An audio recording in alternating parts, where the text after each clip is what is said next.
किसी शहर के रेलवे स्टेशन पर एक भिखारी रहता था। वह वहां आने जाने वाली रेलगाड़ियों में बैठे यात्रियों से भीख मांगकर अपना पेट भरता था। एक दिन जब वह भीख मांग रहा था तो सूट बूट पहने एक लंबा सा व्यक्ति उसे दिखा। उसने सोचा कि यह व्यक्ति बहुत अमीर लगता है, इससे भीख मांगने पर यह मुझे जरूर अच्छे पैसे देगा।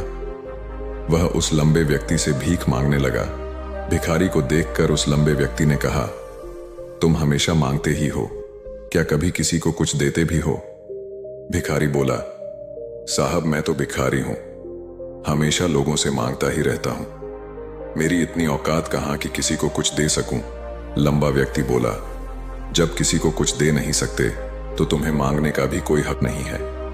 मैं एक व्यापारी हूं और लेन देन में ही विश्वास करता हूं। अगर तुम्हारे पास मुझे कुछ देने को हो तभी मैं तुम्हें बदले में कुछ दे सकता हूं। तभी वह स्टेशन आ गया जहां पर उस लंबे व्यक्ति को उतरना था। वह ट्रेन से उतरा और चला गया। इधर भिखारी उसकी कही गई बात के बारे में सोचने लगा। उस लंबे व्यक्ति के द्वारा कही गई बात उस भिखारी के दिल में उतर गई। वह सोचने लगा कि शायद मुझे भीख में अधिक पैसा इसीलिए नहीं मिलता क्योंकि मैं उसके बदले में किसी को कुछ दे नहीं पाता हूं। लेकिन मैं तो भिखारी हूं, किसी को कुछ देने लायक भी नहीं हूं। लेकिन कब तक मैं लोगों को बिना कुछ दिए केवल मांगता ही रहूंगा। बहुत सोचने के बाद उस भिखारी ने निर्णय किया कि जो भी व्यक्ति उसे भीख देगा तो उसके बदले में वह भी उस व्यक्ति को कुछ जरूर देगा। लेकिन अब उसके दिमाग में यह प्रश्न चल रहा था कि वह खुद भिखारी है तो भीख के बदले में वह दूसरों को क्या दे सकता है। इस बात को सोचते हुए 2 दिन हो गए, लेकिन उसे अपने प्रश्न का कोई उत्तर नहीं मिला था।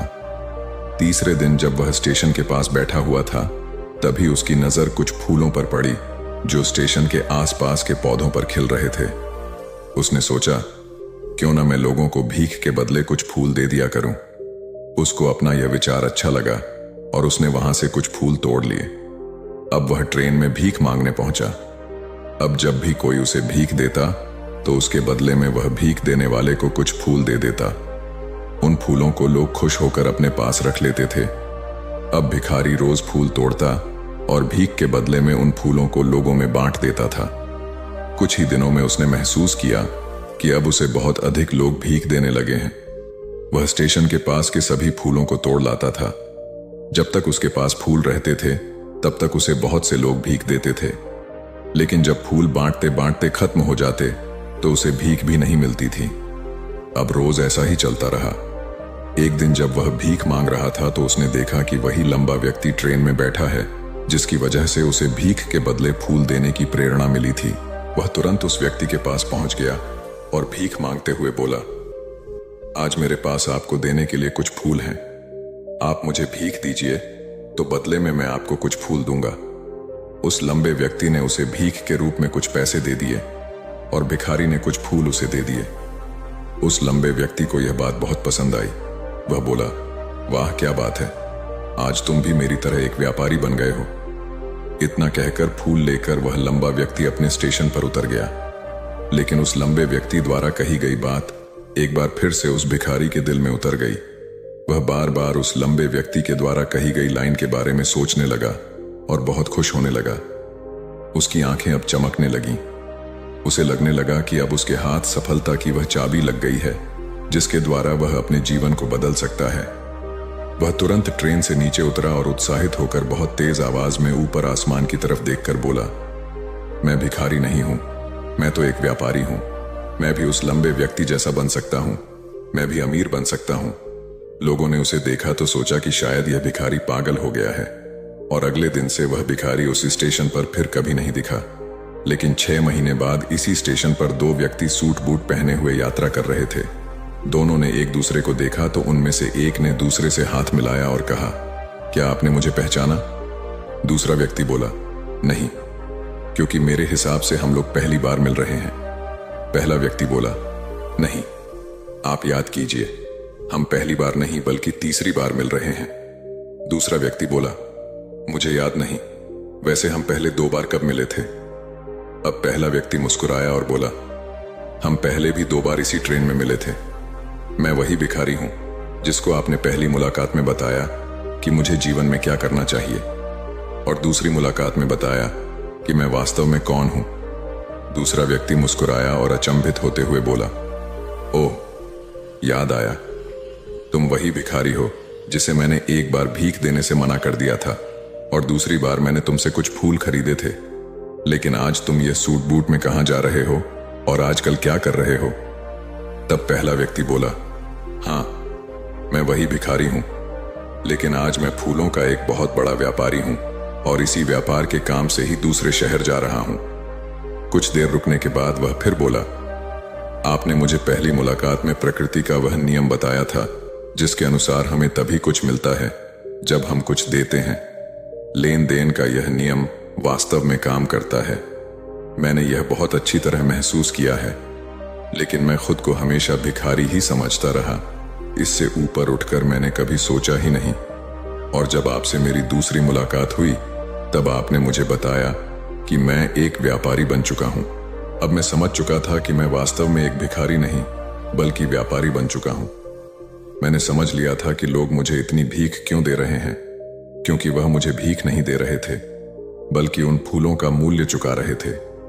सभी लोग मेरे फूल खरीद रहे थे क्योंकि इससे सस्ते फूल उन्हें कहां मिलते। मैं लोगों की नजरों में एक छोटा व्यापारी था, लेकिन मैं अपनी नजरों में एक भिखारी ही था।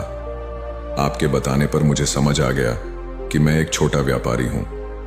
मैंने ट्रेन में फूल बांटने से जो पैसे इकट्ठे किए थे उनसे बहुत से फूल खरीदे और फूलों का व्यापारी बन गया। यहाँ के लोगों को फूल बहुत पसंद हैं और उनकी इसी पसंद ने मुझे आज फूलों का एक बहुत बड़ा व्यापारी बना दिया। दोनों व्यापारी अब खुश थे और स्टेशन आने पर साथ उतरे और अपने अपने व्यापार की बात करते हुए आगे बढ़ गए। दोस्तों, इस कहानी से हमें बहुत कुछ सीखने को मिलता है। कहानी में लंबा व्यापारी गिव एंड टेक के रूल को बहुत अच्छी तरह जानता था।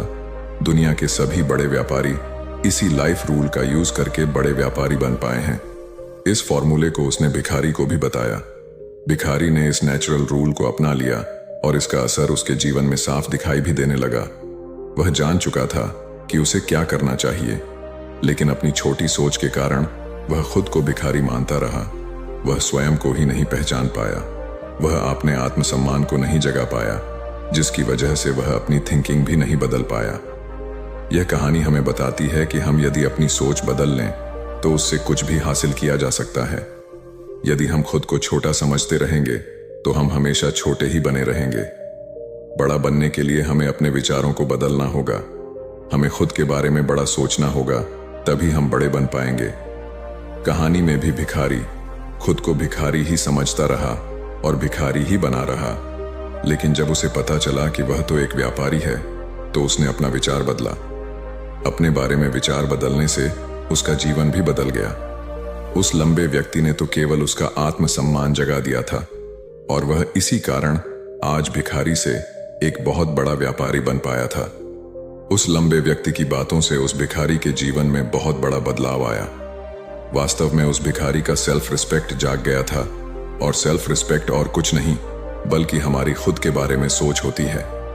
आप भी प्रकृति के इस नियम को सीखिए, अपना आत्मसम्मान को जागृत कीजिए, अपनी सोच को बदलिए और उसे बहुत बड़ा बनाइए।